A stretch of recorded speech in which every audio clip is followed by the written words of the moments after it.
warahmatullahi wabarakatuh. Perkenalkan, nama saya Siti Munawaroh. Saya akan mempresentasikan tentang business plan, yaitu rencana bisnis. Apa itu business plan? Business plan merupakan suatu dokumen yang menyatakan keyakinan akan kemampuan sebuah bisnis untuk menjual barang atau jasa dengan menghasilkan keuntungan yang memuaskan dan menarik bagi penyandang dana. Business plan merupakan dokumen tertulis yang menjelaskan rencana perusahaan atau pengusaha untuk memanfaatkan peluang-peluang usaha yang terdapat di lingkungan eksternal perusahaan, menjelaskan keunggulan bersaing usaha, serta menjelaskan berbagai langkah yang harus dilakukan untuk menjadikan peluang usaha tersebut menjadi suatu bentuk usaha yang nyata. Business plan adalah sebuah selling dokumen yang mengungkapkan daya tarik dan harapan sebuah bisnis kepada penyandang dan potensial. Business plan membantu menentukan akan menjadi seperti apa perusahaan itu nantinya, siapa yang akan mengoperasikannya, dan area persaingan yang akan diambil, serta nilai jual unik yang diharapkan akan membawa keberhasilan. Tujuan penyusunan BP: 1. Mendokumentasikan ide bisnis, pedoman menjalankan bisnis, mengukur keberhasilan usaha, mencari modal usaha, dan mencari rekan atau partner untuk usaha. Lanjut ke rencana bisnis. 1. What? Produk apa yang akan dibuat? 2. Why? Mengapa produk itu dibuat? 3. How? Bagaimana membuat produk? 4. Who? Siapa pasarnya atau pembelinya? 5. When? Kapan produk itu harus dibuat? 6. Where? Di mana produk akan dibuat atau di mana bisnis akan dilakukan. Lalu ke tahap-tahap penyusunan business plan. 1. Tahap ide usaha. Ide adalah sesuatu yang muncul dan berkembang di dalam benak pikiran manusia. 2. Ide laksana sebuah bola salju. Semakin lama ide tersebut bergulir di dalam benak pengusaha, maka ide tersebut akan semakin tumbuh membesar dan memberikan motivasi yang lebih kuat bagi pengusaha untuk meneliti dan mewujudkan ide tersebut. Yang kedua, tahap perumusan konsep usaha, yaitu untuk mewujudkan ide usaha menjadi kenyataan, maka ide usaha harus dirumuskan menjadi konsep usaha. Yang kedua, konsep usaha adalah penjabaran suatu ide usaha ke dalam dimensi-dimensi bisnis yang relevan. 3. Misalnya pengusaha itu memiliki ide usaha untuk mendirikan rumah makanan, maka dia harus menjabarkan hal tersebut dalam konsep usaha yang jelas menjadi dimensi-dimensi usaha yang lebih detail. Lalu ketiga, tahap studi kelayakan. Yang pertama, tahap selanjutnya adalah konsep usaha tersebut terlebih dahulu harus dinilai kelayakan usahanya, dan berbagai faktor yang harus dipertimbangkan di dalam melakukan analisis kelayakan usaha dari suatu rencana usaha baru yang mencakup aspek-aspek, yaitu A. Kelayakan pasar dan pemasaran, B. Kelayakan operasional atau teknis. Lalu yang ke-C, kelayakan manajemen organisasi. Yang ke-D, kelayakan keuangannya. Lalu keempat, tahap penyusunan rencana bisnis, yaitu perbedaan mendasar antara kegiatan studi kelayakan usaha dengan penyusunan business plan adalah terletak pada aspek manajemen strategis. 2. Dalam studi kelayakan usaha, analisis itu lebih diarahkan pada melihat layak tidaknya usaha. Sini ada gambar tentang business plan-nya. Lalu, apa saja yang harus masuk dalam business plan? Pertama, executive summary. 2. Business description.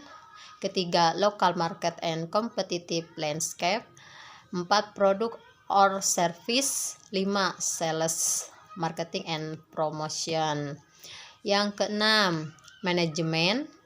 7. Financial data. 8. Investment. 9. Appendices, yaitu lampiran. Kiat penulisan business plan. Pertama, harus singkat dan padat. 2. Terorganisir rapih dengan penampilan menarik. 3. Rencana ke depan itu sangat menjanjikan. 4. Hindari untuk melebih-lebihkan proyeksi ke depan. 5. Kemukakan risiko bisnis yang penting.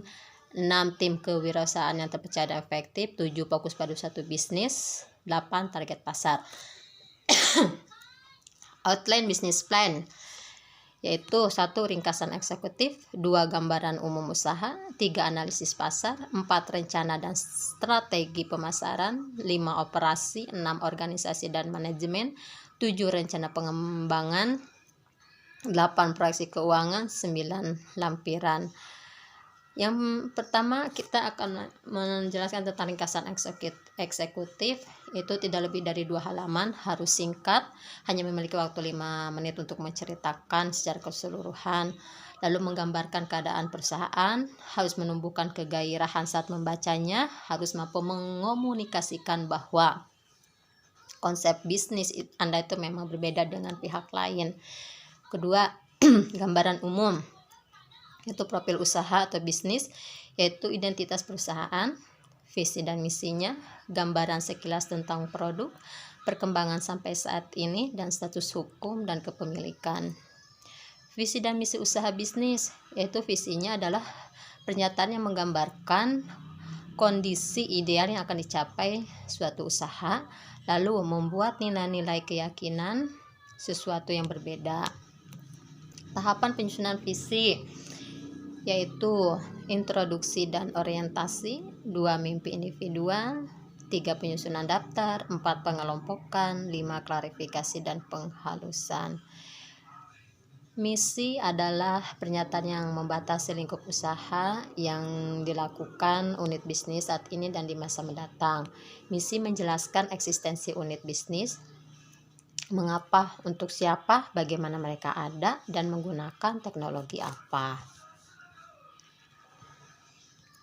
Tahapan penyusunan misi.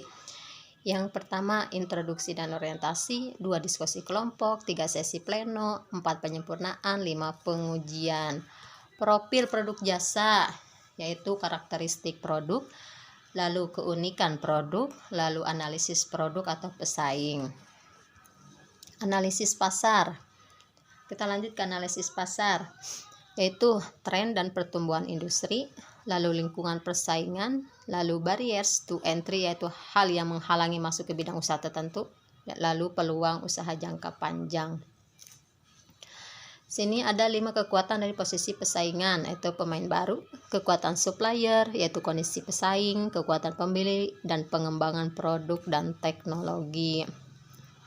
Target pasar, gambaran pasar, ukuran dan tren pasar, target konsumen, kesiapan pasar, dan peluang strategis. Pesaing dan kondisi persaingan, persaingan lokal dan lainnya, distribusi pasar, kelebihan dibanding pesaing, dan posisi dalam persaingan. Keempat, rencana dan strategi pemasaran, yaitu cara atau metode pemasaran, 2. Iklan, 3. Tenaga penjualan. Operasi produksinya, yaitu fasilitas proses produksi, fasilitas pengendalian persediaan, pasokan dan distribusi, R&D pengembangan produk, kontrol keuangan, dan lain-lain. Yang keenam, organisasi atau manajemen, personil di posisi kunci, dewan direksi, konsultan, struktur organisasi, dan gaya manajemen. 7. Rencana pengembangan jangka panjang, yaitu tujuan usaha jangka panjang, strategi, sasaran-sasaran dan jadwal pencapaian, lalu evaluasi resiko, dan exit plan, yaitu strategi. Proyeksi keuangan mencakup proyeksi laba, yaitu laba rugi, lalu proyeksi aliran kas, proyeksi neraca, sumber modal, asumsi yang digunakan, analisis break even, analisis profitabilitas. Yang terakhir yaitu 9, yaitu lampiran, yang mencakup yang pertama kontrak, 2. Rekomendasi, 3. Foto-foto, 4. Rincian keuangan, 5. Resume, dan terakhir dan lain-lain. Terima kasih, demikian pemaparan dari saya, kurang lebihnya mohon maaf. Wassalamualaikum warahmatullahi wabarakatuh.